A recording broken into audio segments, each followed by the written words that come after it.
First, thank you, each of you. It's been a labor of love to work with you. We've known Collington since it was founded. The founding board and leadership staff, Gail Cohn, visited Kendall in the formative stages, and took a lot from not just Kendall, but the other Quaker communities in the Philadelphia area. And so when we became engaged to talk with one another about coming together, it wasn't too surprising that Kendall actually physically looks a lot like Collington and vice versa. The values that are expressed here are very similar to the values expressed at Kendall. We've known Gail Cohn, and although Larry Mabry worked for Life Care Services, I've known Larry for 20, 25 years and always had great respect for him. In this transition, Larry Mabry is actually one of the heroes, because Larry had the difficult job of trying to serve two masters and realizing things weren't going well, and had the courage to say to the board, it may be wise for you all to rethink this relationship. And I value him. He's no longer living, as you may know, but a wonderful friend and person who was in a very, very difficult spot and handled that with real integrity. You were especially held in high regard because of your focus on cultural diversity. You were way ahead of your day in having folks living here who came from quite a variety of backgrounds, experience in the foreign service and military, living abroad. You had what the field recognized as one of the most interesting, fascinating, active, and activist resident populations among all continuing care retirement communities. And as you know, had some difficulties with an expansion and then a profoundly difficult recession, one which was difficult for all the Kendall communities and for our field as a whole. Just in Chicago, for example, the only recession-era new development, the Admiral of the Lake, to have not experienced bankruptcy in Chicago was that community. All of the others that were redeveloped or freshly developed and financed during that period. And the residents weren't hurt, but the bondholders took a haircut in every case. It's the worst financial calamity of my lifetime, probably not for all of you. Some of you probably experienced the Depression. But this last, from 2007, really, certainly when the when Lehman Brothers and others collapsed in the fall of 2008, as our son was graduating from college and looking for a job, all the way for about 5 years thereafter. Very soft economy, very soft housing market, very skittish prospective resident population, and occupancies across the field dropped from well above 90% down into the 80s, and as you know, the occupancy here got down to about 63% or thereabouts, if I'm remembering correctly. Now, my colleagues in the field, when we went in to help the Admiral at the lake, thought we, and particularly I, were crazy. And they were all the more convinced of that when we began to explore helping you all. Because you were literally headed toward bankruptcy as an organization.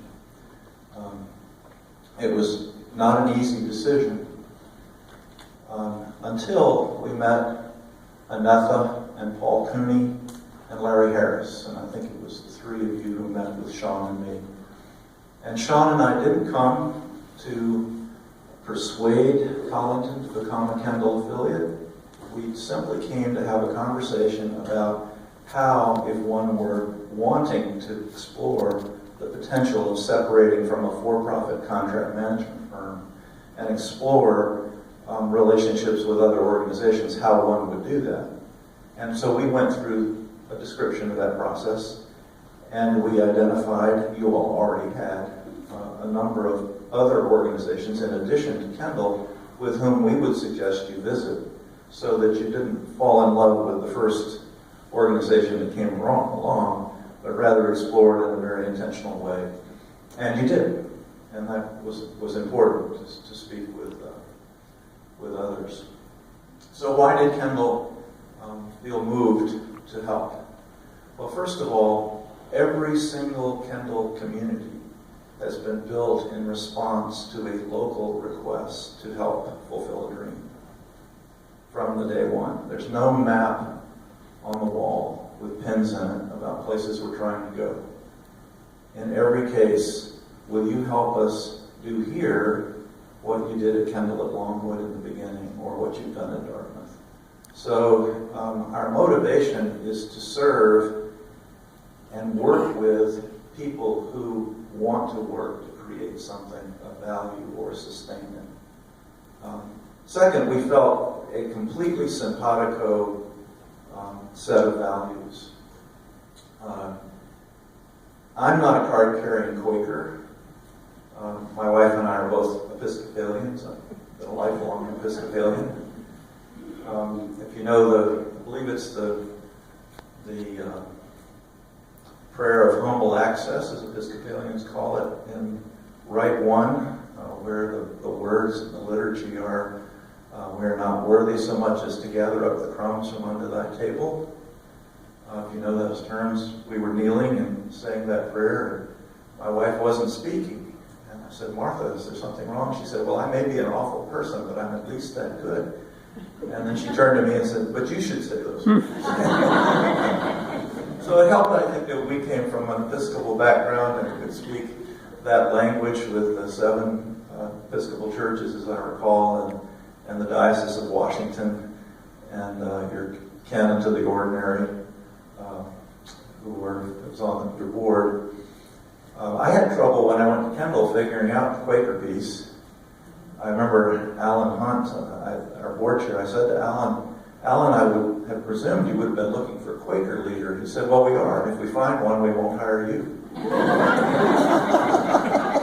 That's what Quakers call plain speech. And then I had another faux pas. I sat with a wonderful couple, the founding voice of Kendall, Sally Worth and her husband Dick, who was the first board chair. And I said, Sally, you know, there are lots of Quakers in the Philadelphia area, but this county is particularly conservative. Is it possible one could be politically conservative and a Quaker too?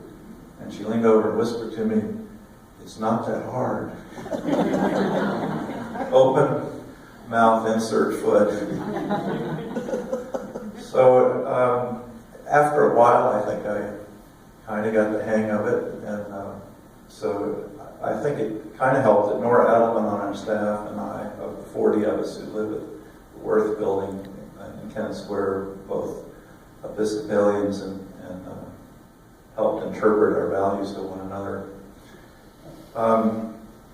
Why would Kendall be interested beyond the values connection and its history with Collington? Well, for years we have spoken of the desirability of serving more people from different backgrounds. But you can't build continuing care communities in lovely all-white suburbs of major cities and these pristine college towns and say, y'all come, and achieve anything other than a monochromatic community. And if you went around the Kendall system, you would have found, by and large, entirely upper middle class white populations. And that's not the texture of our world. You know, both our kids went off to college, and they wanted to live among people from all walks of life in different countries and different backgrounds. Our daughter lived on a living and learning floor that was international, and she has friends all over the world. Some of our son's best colleagues in school are in the Indian subcontinent and other places all over the world. Our son married a young lady from Greece. They live in London. Our daughter is worked in an orphanage in central China, worked in a camp for French kids over near the French Alps, traveled to Morocco during Ramadan without a burqa. And wrote for the Tibet Post and lived in Dharamshala, northern India, among the Tibetan refugee community. Different from the way I grew up, but more like the experiences that many of you have had, and very much more like the way the world is going to be. So it was very appealing to us to be able to fulfill an explicit set of values and goals to help redevelop the Admiral at the Lake in Chicago, in perhaps the two most diverse neighborhoods on the planet, where the bank president who moved in with her husband said, for our staff to serve here in Chicago, in these neighborhoods, we have to speak 34 different languages. I saw her a few weeks ago and she said, actually now it's 36. So for us to be able to fulfill a stated value on which we had underperformed for 40 years was really, really important. I can't overstate how important that has been both at the Admiral of the Lake and here. And then the other compelling realities, that sort of two sides of this one. One is, I couldn't imagine, having been in this field for nearly 40 years, it was then 35, I couldn't imagine a significant failure of one of the leading CCRCs in the United States in the shadow of the Capitol. And you just think about how awful that would have been for our field, for nonprofit continuing care retirement communities, a field that we have labored for 35 years to uphold and to advocate for. And then the final one, it's the flip side of that coin, it really looked possible. That, nonprofits work in the space between commercially attractive and totally impossible. That's where, you think of any nonprofit, and that's where we work. If it were commercially attractive, somebody else would be doing it. If it were totally impossible, nobody should do it. We work in that space. Judgment is figuring out where within that space you are and how to make something happen. But as we got to know you, we got to know that the passion was here to make this work. Because these communities take all of us. Kendall is not a system with a leader. Kendall is a system with a lot of leaders. And it takes all of us. And you have led throughout your careers. You lead and are active in so many worthwhile things now. You lead here in the community. We're all leaders.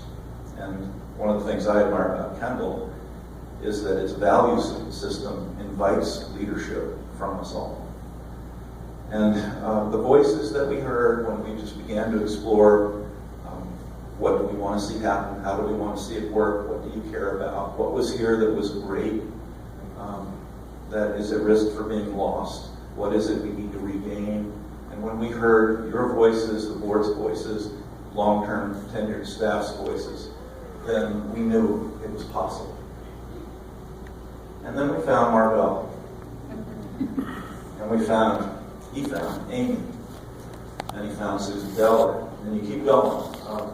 There just can't overestimate how important it was to have an experienced, competent, energetic, tenacious, persistent, and successful team.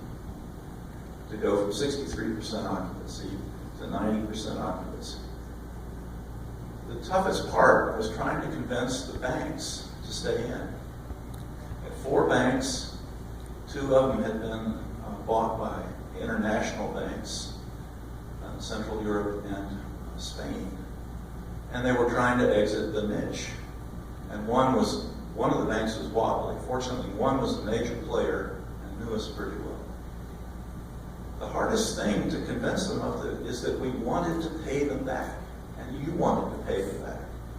Because their assumption was we were going to try to ask them to take a haircut, meaning write down the value of the asset, declare Chapter 11, and leave them with less than their investment. Kendall's never done that. We've never borrowed a nickel in 45 years, but we have paid back.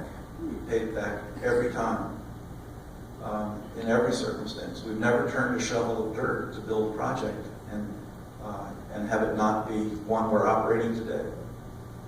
The board of Kendall is a board of complete integrity, and our track record is one of consistent performance. Not that it's easy. Not that it's easy.